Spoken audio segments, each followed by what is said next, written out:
Hello everyone, my name is Tomcat, and today we got the 0.6.0 update for Crossout. One of the big things they added into this update are drivers. So drivers, as you can probably guess, are people behind the wheel, and as you do more battles, they get more experience and they get more skills. These skills range from everything from like increasing the structured hit points for your car to doing more damage, or your weapons have more hit points. So some of the skills only need experience, but some of them also require resources. I'm wild guess, don't take my word for it, but I'm guessing these skills will require scrap metal, copper, like every other recipe, but maybe they will require weapon modules. Like let's say do more damage with the machine gun. Well, it might require machine gun in order to get that skill. But don't, again, speculations, don't take my word for it. So another thing they added to the game is weapon customization. So these customization come from customization kits that you can make from a new workbench underneath the engineers faction. Now, you apply these customization kits to the weapons, and they change their appearance, like you can see in this little image.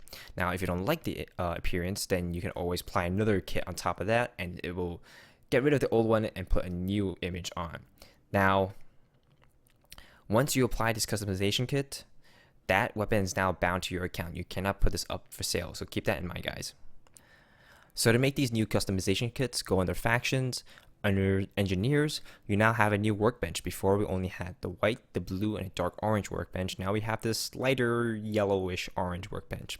Open that and you have available for you artisan pack and paint container. Now the paint container is the cheaper one, only requires 450 scrap metal, 50 wire, and 50 copper.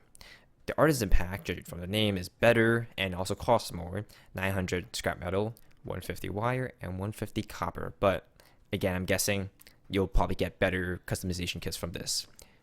Now, one thing to note, the prices of these workbenches, oh my god, 750 for 5 parts. I never saved up past 100, and these workbenches cost 750 credits.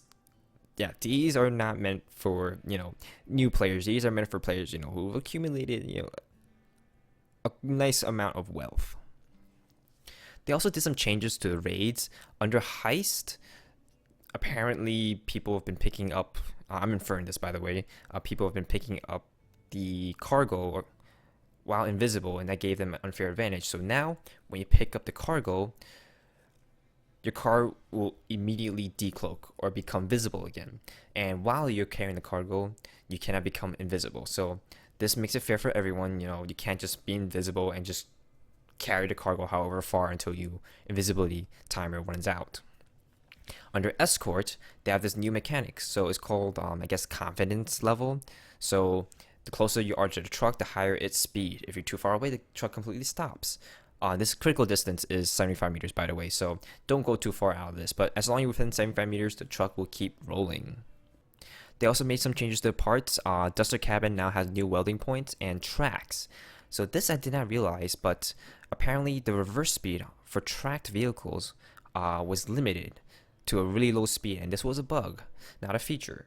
I did test a couple tracked vehicles on the exhibition before the update, and yeah, when you hit reverse, these vehicles were like dead slow. They will reverse, but they were dead slow.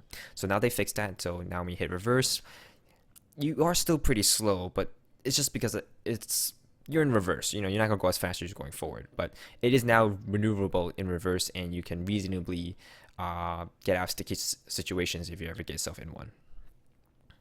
And the rest of these updates are just bug fixes and UI changes, so it's easier to see the information you need to see and make changes to trading and stuff like that.